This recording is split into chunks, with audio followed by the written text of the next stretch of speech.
Saudações a todos, eu sou Anubis e hoje eu vou te contar, de verdade, o que é magia de verdade. Não fantasias delirantes aí de uma turminha descolada, não fantasia de uma outra turminha aí que se acha o Harry Potter do mundo real, não é esse o ponto aqui. Isso são fantasias. Até o final deste vídeo eu vou te explicar o que é magia de verdade. Então, vamos nessa.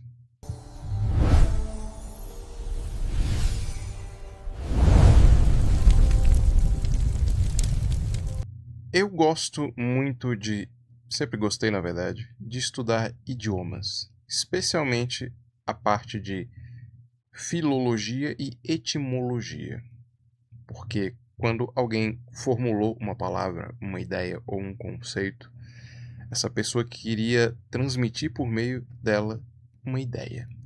Infelizmente, muito da nossa sociedade se perdeu essa dimensão, né, do real significado das palavras. E talvez nenhuma outra tenha se perdido tanto quanto a ideia da palavra magia. Para quem não sabe, a palavra magia vem do indo-proto-ariano, que tem a raiz chamada mag. Mag é uma, esse termo nessa palavra, ela deu origem a várias outras palavras, como por exemplo a palavra magnetismo, a palavra magnífico, a palavra magno, a palavra magia. Enfim, eu poderia citar vários outros exemplos aqui, mas vocês já pegaram o ponto. E eu também não sei se vocês captaram aqui, mas todas essas palavras que eu disse a vocês remete a alguma coisa diferente, mais sublime, mais magnífica, mais magnética, mais mágica.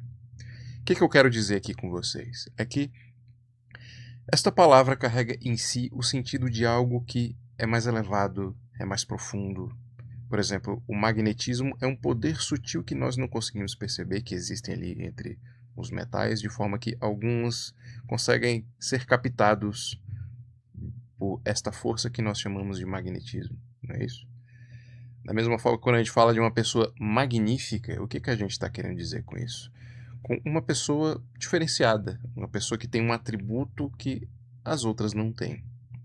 O mesmo vale para a palavra mágico. O que é algo mágico?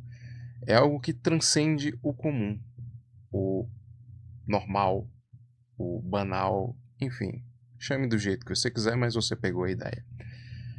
O problema é que a palavra magia e mago, ela ficou muito associada, na verdade ela chegou ao ocidente por meio dos chamados magos, ou magi, ou enfim, era o nome dado aos antigos sacerdotes da antiga religião da Pérsia, que era o zoroastrismo, que é uma religião muito peculiar, talvez a fama dela tenha pego aqui no ocidente, né, muito mais pelo livro do Nietzsche, que é o Assim Falou Zaratustra.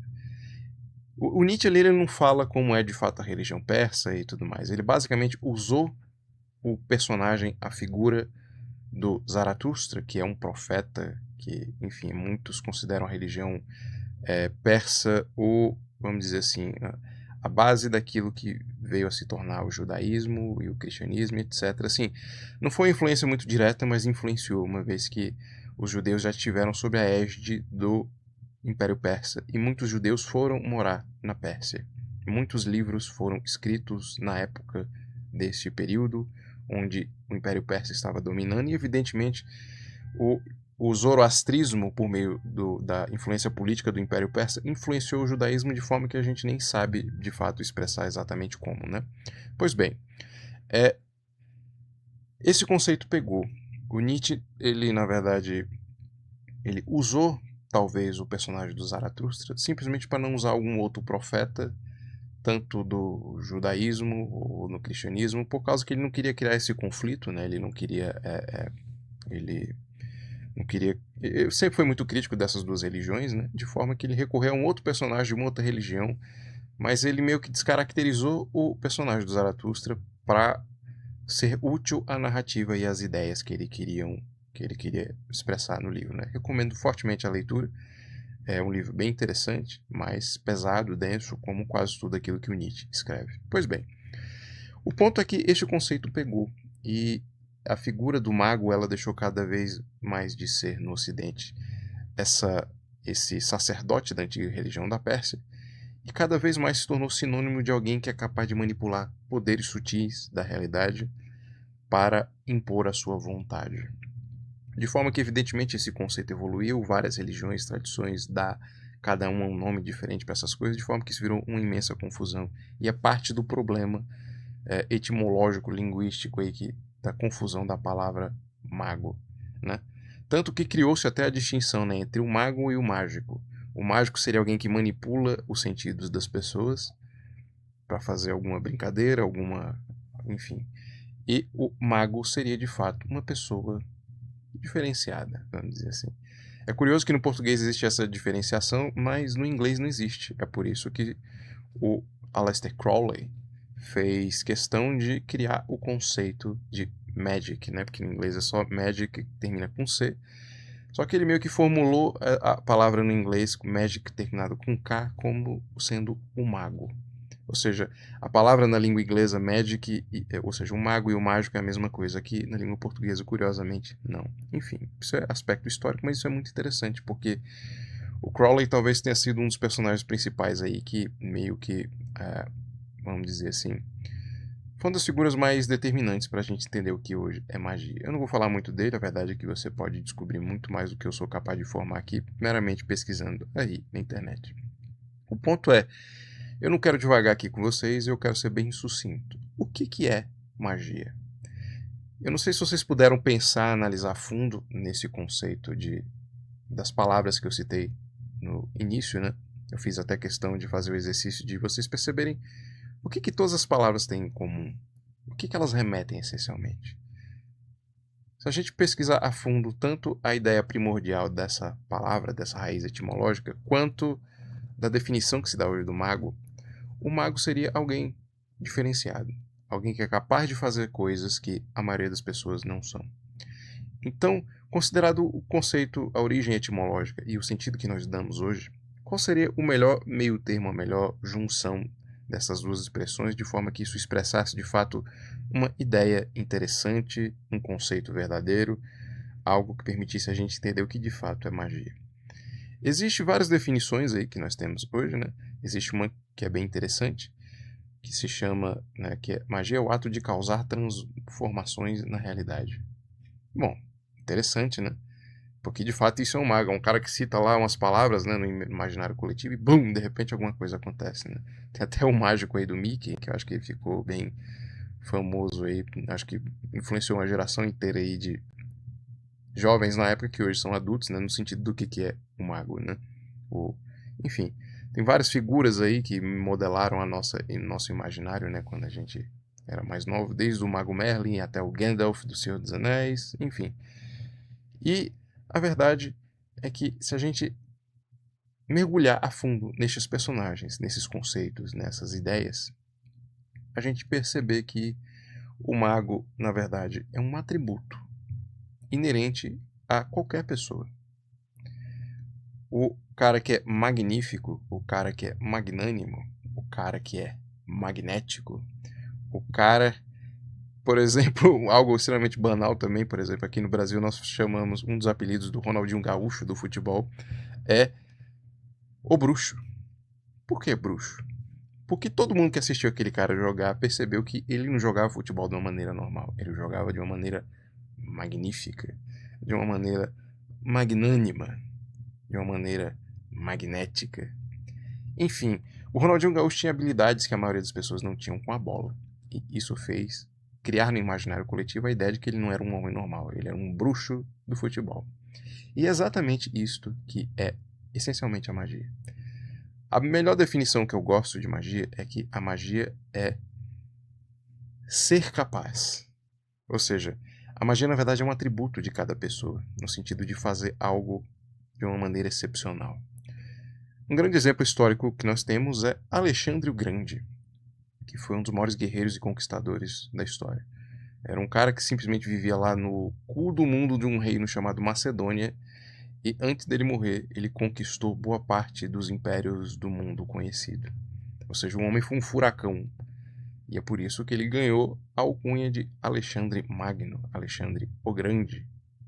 Enfim, se ele fosse um cara normal, ele seria chamado de Alexandre o Medíocre. Mas na verdade ele não ia ser chamado de nada porque ninguém ia saber quem ele é, na verdade. Então isso é a magia. A magia é a capacidade que o indivíduo tem de usar recursos em volta dele, no sentido de executar a sua vontade, fazer acontecer o que ele quer. Usar recursos que a maioria das pessoas nem sequer sabem que existe, às vezes nem a própria pessoa, e vai lá e faz, e acontece. Então a magia, na verdade, ela é um atributo. Ela é um potencial que todos nós temos de fazer coisas incríveis e que às vezes nem nós mesmos percebemos. Isso envolve o exercício da nossa vontade e a manipulação dos recursos à nossa disposição. Se você olhar a figura do mago historicamente, em qualquer tradição, o mago é exatamente isso. É um cara que ele quer alguma coisa e ele usa umas fórmulas mágicas lá, uns rituais, umas coisas que as pessoas não entendem e ele faz acontecer. Isso está presente na figura de todos os magos, de todas as tradições, de todas as lendas, de todas as histórias, enfim. Isso é essencialmente o mago. E se você olhar para o nosso dia a dia, isso vale para qualquer pessoa, na verdade. Imagine você, por exemplo, um médico cirurgião. Ele tem um poder literalmente sobre a vida das pessoas. Ele tem conhecimentos que a maioria das pessoas não tem, de forma que ele é capaz de, usando a vontade dele, de restaurar a saúde daquela pessoa. E os conhecimentos ocultos para a maioria das pessoas, né, da medicina, ele é capaz de fazer verdadeiros milagres. E isso faz com que ele seja alguém diferenciado na visão das pessoas, quase um mago, alguém que tem o poder sobre a vida e sobre a morte.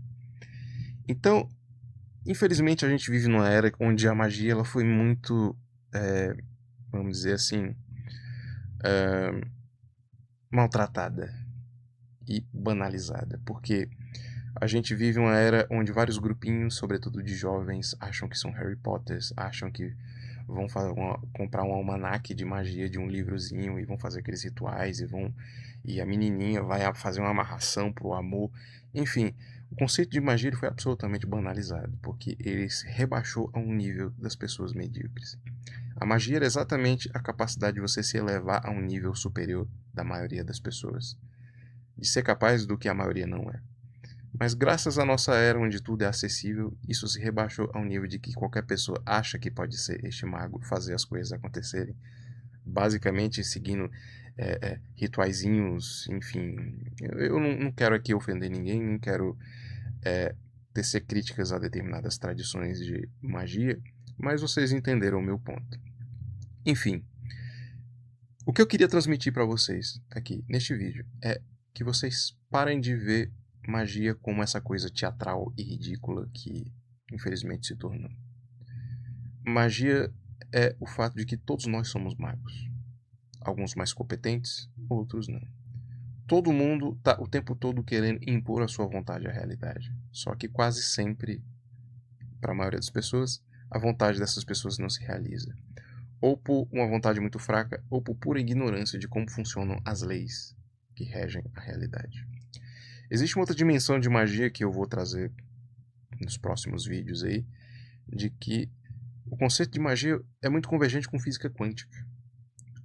Hoje a física quântica sabe, por exemplo, que a nossa visão, a nossa percepção é capaz de modelar a realidade a níveis subatômicos, que é a ideia da física quântica, a física de partículas. Ou seja, a nossa consciência, de alguma maneira, manipula e determina a realidade. Então, tudo que a gente conhece mesmo como magia é algo muito mais científico e profundo do que nós somos capazes de conceber. Enfim, o objetivo desse vídeo era esclarecer esse conceito, porque eu vou desenvolver ele em vários vídeos aqui para vocês, de forma que talvez isso vire até um curso baseado em tudo que eu aprendi. Na verdade, este é o objetivo desse canal, compartilhar conteúdo um pouco mais profundo com vocês e sintetizar todo o conhecimento que eu pude adquirir na minha vida aí, no sentido de compartilhar com quem queira e mereça. E para você que ficou mais interessado no assunto, eu vou recomendar aqui para você um livro maravilhoso que me ajudou muito a entender isso, de um autor muito célebre aí, que é o Eliphas Levi. Ele é um grande mago, vamos dizer assim, herdeiro de várias tradições aí, e ele formulou muitos conceitos, muitas histórias, fez muitos livros, enfim, é um homem bem diferenciado. De forma que o livro se chama História da Magia. De forma que o que eu contei para vocês aqui é um resumo do resumo do resumo do que ele desenvolve nessa obra. Então, se você ficou curioso, se você ficou interessado nisso, eu vou permitir que você tenha acesso a este livro com desconto por tempo limitado por meio destes QR Codes. Para quem não sabe, eu sou parceiro da Amazon e do Mercado Livre, e o livro em questão está num valor bem interessante, de forma que você pode ir lá no Mercado Livre e na Amazon e comprar esta obra que vai te ensinar muito mais do que eu serei capaz de ensinar. Corra lá, o desconto é por tempo limitado. Eu sou um parceiro da Amazon e do Mercado Livre, eu sempre deixo as duas opções porque eu não sei qual serviço você assina, se é o Meli Plus, se é o Amazon Prime, enfim.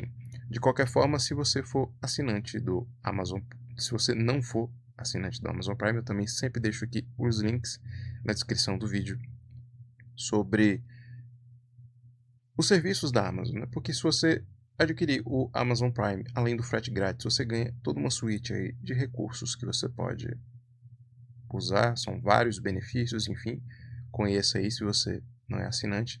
E se você comprar, adquirir esta obra e assinar o serviço da Amazon, você também me ajuda aqui neste projeto, uma vez que eu ganho uma pequena comissão por ser parceiro das empresas em questão. Enfim, é isso que eu tinha para trazer para vocês. Eu vou desenvolver este assunto de forma recorrente aqui com vocês neste canal. E fica à vontade aí na seção dos comentários. Esse canal é exatamente para isso, para a gente trocar figurinha, para a gente conversar, para a gente ter esse intercâmbio. Então é isso que eu tinha para trazer para vocês. É apenas um primeiro capítulo aí de uma longa história que eu vou desenvolver com vocês. E até a próxima. Obrigado por assistir o vídeo até o final. Siga o canal se ainda não for inscrito, ative as notificações, curta, comente e compartilhe. Assim você contribui para fortalecer o projeto. Na sua tela e na descrição do vídeo existem mais formas de me ajudar e links para os meus outros canais e demais redes.